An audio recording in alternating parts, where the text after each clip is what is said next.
असीम ब्रह्मांड, अद्भुत, विशाल, विराट, जहां असंख्य आकाश गंगाएं प्रतिक्षण बनती रहती हैं, मिटती रहती हैं।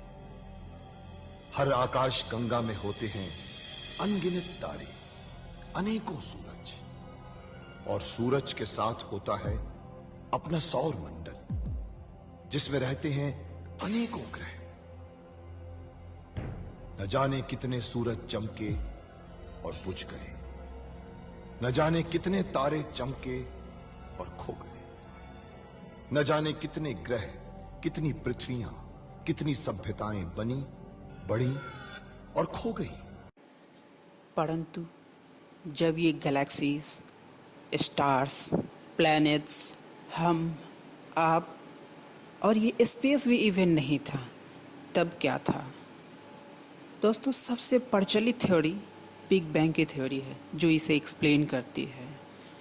तकरीबन 13.8 बिलियन साल पहले तब ये यूनिवर्स बहुत ही छोटा और डेंस था, और उस समय एक बहुत बड़े धमाके के साथ बिग बैंग की घटना होती है, और इसी धमाके के साथ ही स्पेस और समय की शुरुआत हो जाती है।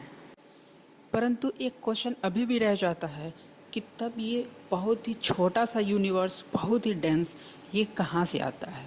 दोस्तों, आप ज़रूर कमेंट करें। आपके कमेंट के साथ अगर हम अपने कमेंट को मिलाकर इस पे एक वीडियो अवश्य बनाएंगे। और इसी बिग बैंग की घटना के बाद स्पेस फैलती जा रही है और समय बढ़ता जा रहा है। स्पेस फैलने का मतलब हम और आपके बीच की डिस्टेंस नहीं बढ़ रही है, पृथ्वी और चंद्रमा के बीच भी डिस्टेंस नहीं बढ़ रहा है, पृथ्वी और सूरज के बीच भी डिस्टेंस नहीं बढ़ रहा है, इस सोलर सिस्टम में किसी भी ऑब्जेक्ट के बीच का डिस्टेंस नहीं बढ़ रहा है, इवन हमारी गैलेक्सीज़ में भी किसी के बीच का डिस्टेंस नहीं बढ़ रहा है। स्पेस फैल रहा है, परंतु डिफरेंट गैलेक्सीज़ के बीच का डिस्टेंस बढ़ रहा है। क्वेश्चन ये आता है कि हमें ये पता कैसे चला कि डिफरेंट गैलेक्सीज़ के बीच का डिस्टेंस बढ़ रहा है, मतलब कि स्पेस डिफरेंट गैलेक्सीज़ के बीच फैल रहा है। तो दोस्तों, mid of 20th century Hubble telescope से ये डिटेक्ट किया गया था कि जब डिफरेंट गैलेक्सीज़ के स्टार से जो भी लाइट डिटेक्ट किया गया था इस टेलीस्कोप द्वारा, तो उस लाइट स्पेक्ट्रम में रेड शिफ्ट दर्ज किया गया था। और रेड शिफ्ट उस लाइट स्पेक्ट्रम में डिटेक्ट करने का मतलब है कि वो तारे हमसे दूर जा रहे हैं, मतलब स्पेस फैल रही है, गैलेक्सीज एक दूसरे से दूर जा रहे हैं, और ये डॉपलर इफ़ेक्ट्स कहलाता है। इसे आप बहुत ही सिंपल लैंग्वेज में भी समझ सकते हैं। जब भी कोई तेज़ गाड़ी हमारे तरफ क्लोज आती है तो उसकी पिच बहुत ही तेज़ हो जाती है, और वही गाड़ी अगर हमसे काफ़ी स्पीड में दूर जाती है तो उसकी पिच काफ़ी लो हो जाती है, जिसे कि डॉपलर इफ़ेक्ट भी कहा जाता है।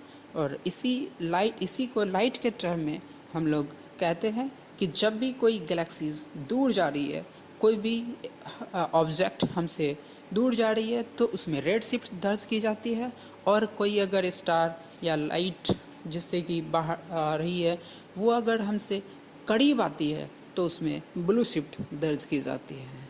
मतलब साफ है कि लाइट में अगर रेड शिफ्ट दर्ज की गई है तो स्टार दूर जा रही है, मतलब गैलेक्सीज फैल रही है, स्पेस फैल रहा है। तो फिर ये क्वेश्चन आता है कि आखिर सेंटर ऑफ बिग बैंग कहाँ होगा?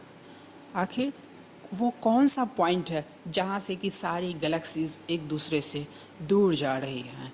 तो दोस्तों, ये यूनिवर्स इतना छोटा भी नहीं है कि वो हम सेंटर ऑफ बिग बैंग बहुत ही आसानी से ढूंढ लें, क्योंकि ये जो हमारी गैलेक्सी है वो अकेले ही तकरीबन 1 लाख लाइट ईयर में फैला है। तो अभी तक हम अपनी गैलेक्सीज़ का भी सेंटर ऑफ पॉइंट्स नहीं ढूंढ पाए जिसके अक्रॉस की हमारी गैलेक्सीज़ मिल्की वे घूम रही है। परंतु हाँ, हमें अपने सौर मंडल यानी कि सोलर सिस्टम का सेंटर ऑफ पॉइंट मतलब सूरज पता है, क्योंकि ये हमारा गैलेक्सी मिल्की वे तकरीबन 1 लाख लाइट ईयर में फैला हुआ है। मतलब लाइट की स्पीड से भी यदि हम लोग ट्रैवल करें तो एक छोर से दूसरे छोर इस गैलेक्सीज में जाने के लिए करीब 1 लाख ईयर लग जाएगा। तो आप समझ सकते हैं कि ये हमारी गैलेक्सीज कितनी बड़ी है और इसका सेंटर ऑफ पॉइंट्स ढूंढना कितना मुश्किल होगा। जब हमें अपनी गैलेक्सीज का सेंटर ऑफ पॉइंट्स नहीं पता है तो फिर अपने यूनिवर्स यानी कि जिस पॉइंट से कि सारी गैलेक्सीज फैल रही है वो ढूंढना कितना मुश्किल होगा। मतलब सेंटर ऑफ बिग बैंग कहाँ हो सकता है।